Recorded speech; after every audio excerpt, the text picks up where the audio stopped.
Don't miss out on my giveaway. I encourage you all to like and subscribe to my channel, as your support is truly appreciated.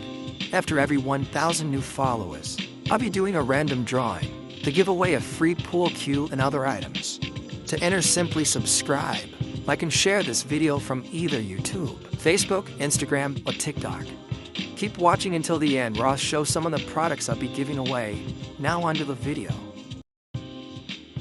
Philly Fingers here. Today we will be covering the history of bank pool. When we speak of billiards, most minds conjure images of 8-ball, 9-ball, or the elegant expanse of a snooker table. Yet, within the rich tapestry of cue sports lies a discipline often revered for its intellectual demand and surgical precision: bank pool. Unlike its more direct cousins, bank pool is a game where the shortest distance between 2 points is almost never a straight line. But how did this unique form of billiards, where every scoring shot must involve a cushion, come to be? Its origins, like many aspects of billiards history, aren't tied to a single eureka moment, but rather an evolution, a gradual refinement born from the spirit of innovation and the eternal quest for a deeper challenge on the green felt. To understand bank pool, we must first briefly journey back to the very roots of billiards itself. The game emerged from lawn games, similar to croquet, in 15th century Europe. When it moved indoors, tables were adorned with green cloth to mimic grass, and balls were initially shoved with a mace, a wooden stick. The tables themselves were simple wooden structures with flat walls around the edges, much like riverbanks, which were quite literally called banks. Their primary purpose was merely to keep the balls from falling off. It wasn't long before players, through either accidental bounces or deliberate experimentation, discovered that these banks could be used for more than just containment. A ball could rebound off them, creating new angles and possibilities. This rudimentary understanding of reflection angles was the birth of the bank shot. Early cues, refined from the mace, also allowed for more precise striking and the introduction of English or spin, further expanding the control players had over the ball's trajectory after impact. By the late 19th and early 20th centuries, billiards was booming, particularly in America. Pool rooms became social hubs, and new pocket billiards games were emerging rapidly. Straight pool, also known as 14.1 continuous, 8-ball, and 9-ball were formalized, each with its own set of rules and champions. Yet, even as these games thrived, a subtle discontent simmered among certain players and enthusiasts. They sought a game that demanded more than just potting the most obvious ball, a game that elevated strategic thinking and precise calculation over sheer power or repetitive patterns. While the precise individual who invented bank pool as a distinct game is lost to history, it's widely believed to have evolved organically from the existing bank shot element already present in other pool games. Players, perhaps in informal challenge matches or money games, where hustling was common, began imposing stricter conditions on themselves or their opponents.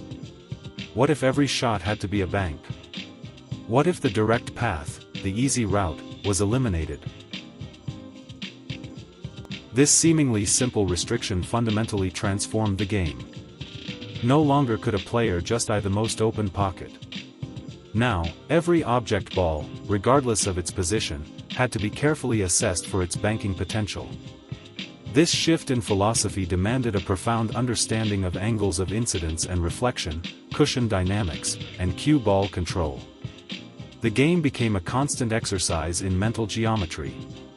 Early versions of bank pool likely varied from table to table, pool hall to pool hall, as house rules often dominated before national governing bodies fully standardized the sport.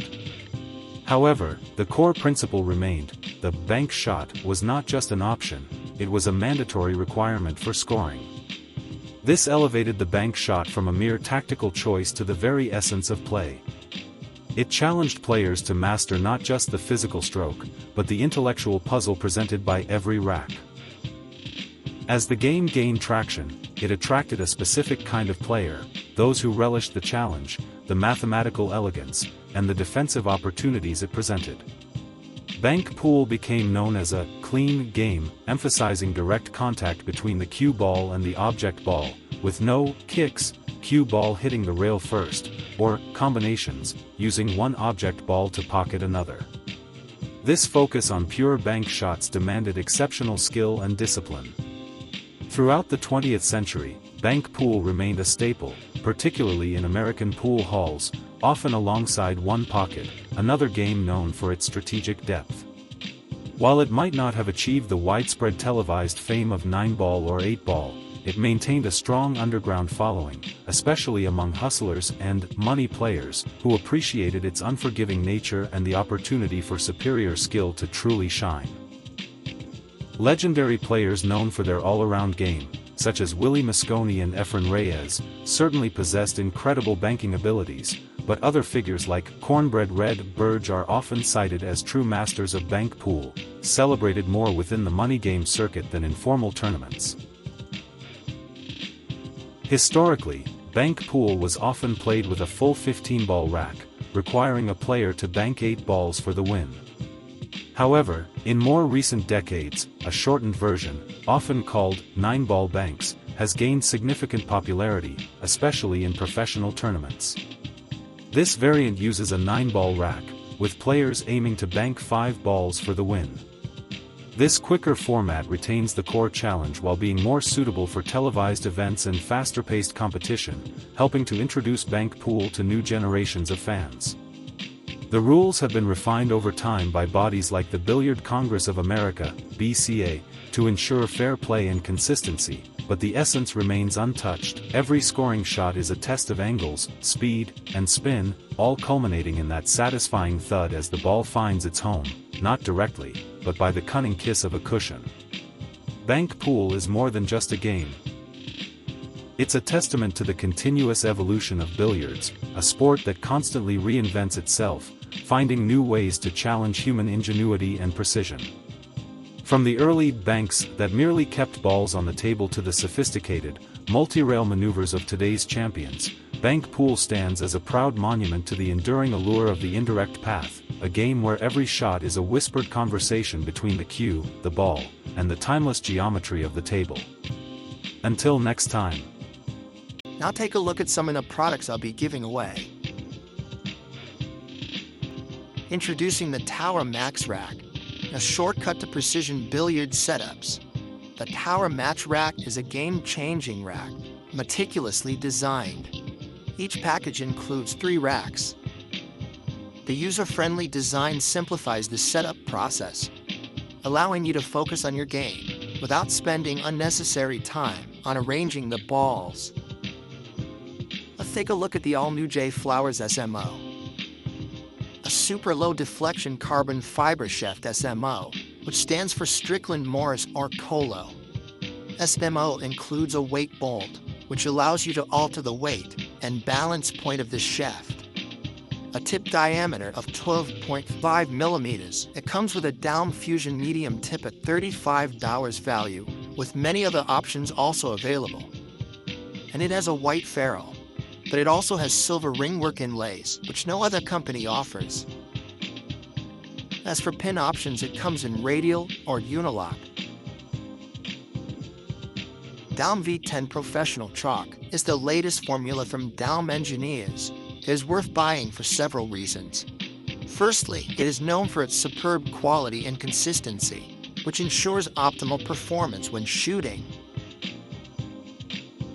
Provides excellent grip and control, reducing miscues and allowing for more accurate shots. Let's take a look at 3 different types of Daum tips.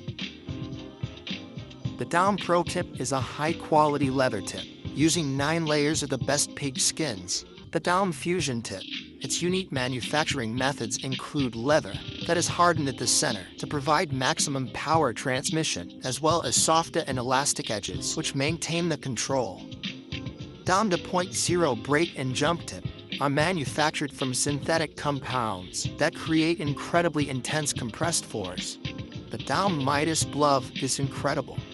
Apart from its technical features, the glove also stands out with its sleek and stylish design. It is available in 3 different sizes, giving you the perfect fit.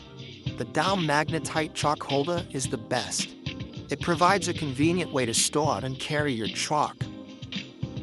It keeps your chalk accessible during gameplay. Never lose your chalk again. The Sabre 3 Black Lizard Playing Cue. For those looking for an affordable playing cue, just go to jflowerscues.com.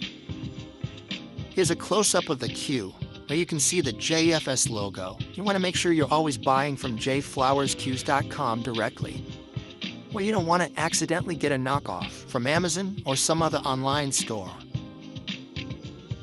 You can choose to go wrapless or use a wrap. I prefer the Black Lizard wrap at no extra cost. Gives me a great solid grip. As for the pin, it's a radial 388 pin, which is a very universal pin, and I can swap out from any other brands. A carbon fiber shaft also comes with its logo ingrained in the shaft. You want to make sure you see that logo. You get a full playing cue of great quality. For $374, you get it all. The JFJP, the Power Jump Cue by J Flowers. This is a 3-piece jump cue that has a sports grip.